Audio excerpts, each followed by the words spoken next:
यूँ तो आपने लालू के जंगल राज में कई सरकारी मुलाजिमों की एक खौफनाक दास्तां सुनी होगी। किसी को सरेआम लालू राज में मौत के घाट उतार दिया गया तो कोई आईएएस होकर भी अपनी पत्नी की इज्जत लूटने से ना बचा पाया था। लेकिन अतीत के कुछ पन्ने पलटकर देखें तो इस देश में ऐसा भी एक सरकारी अफसर था जिसने लालू की सिट्टी पिट्टी गुम कर रखी थी। वो इंसान कोई और नहीं बल्कि चुनाव आयोग में अपनी सख्ती और पारदर्शिता के लिए पहचाने जाने वाले टीएन शेषन थे।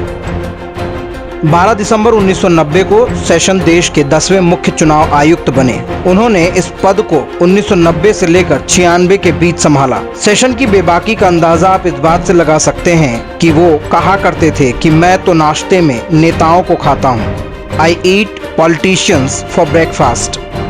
ये बात भले ही वे मजाक में कहा करते थे, लेकिन 90 के दशक में कहा जाता था कि नेता केवल दो चीजों से डरते हैं, एक तो भगवान, दूसरा टीएन शेषन से। शेषन से भ्रष्ट नेता कितना खौफ खाते थे इसका अंदाजा आप इस बात से लगा सकते हैं कि हेली के अस्मेरोम और एलिसा पीरिस द्वारा संपादित किताब डेमोक्रेटाइजेशन एंड ब्यूरोक्रेटिक न्यूटिलिटी में बताया है कि 1962 में टीएन शेषन का एक ही दिन में सुबह 10:30 बजे से शाम 5 बजे तक 6 बार ट्रांसफर किया गया था, क्योंकि टीएन शेषन ने एक ग्रामीण अफसर को 3000 रुपए का घपला करने के लिए रोका था। इसलिए उनका ताबड़तोड़ 6 बार ट्रांसफर हुआ था। शेषन अपने काम के साथ लालू यादव पर नकेल कसने के लिए खूब चर्चा में आए थे।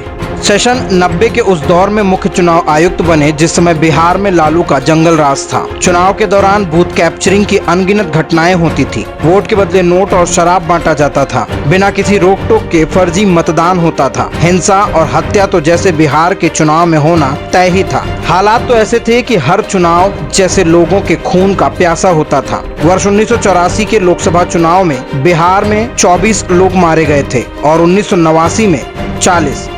वहीं विधानसभा चुनाव में मतदान के समय वर्ष 1985 में 63 लोग मारे गए थे और 1990 में 87।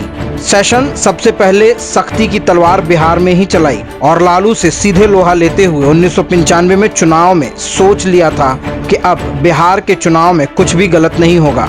इसी कारण शेषन ने बिहार में बूथ कैप्चरिंग रोकने के लिए पहली बार सेंट्रल पुलिस फोर्स का इस्तेमाल किया।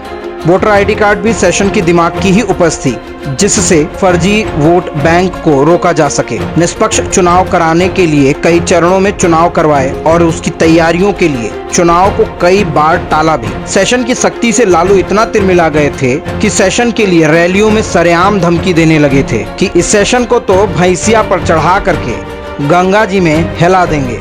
शेषन न लालू से डरे और न अपने काम से पीछे हटे, जिसके कारण ही बिहार में पहली बार शांति से चुनाव हुआ था। लालू के पाले गए गुंडे जैसे शहाबुद्दीन, रीतलाल यादव, राजबल्लभ यादव दबंगई के दम पर बूथ कैप्चरिंग करवाते थे और वोट डलवाते थे, लेकिन शेषन के आने के बाद इन सब पर नकेल कसी जा सकी, जिसके बाद से ही लालू यादव के बुरे दिन शुरू हो गए।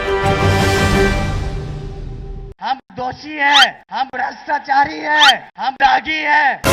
ये देखो दुम का नाच के गिर जाओगे।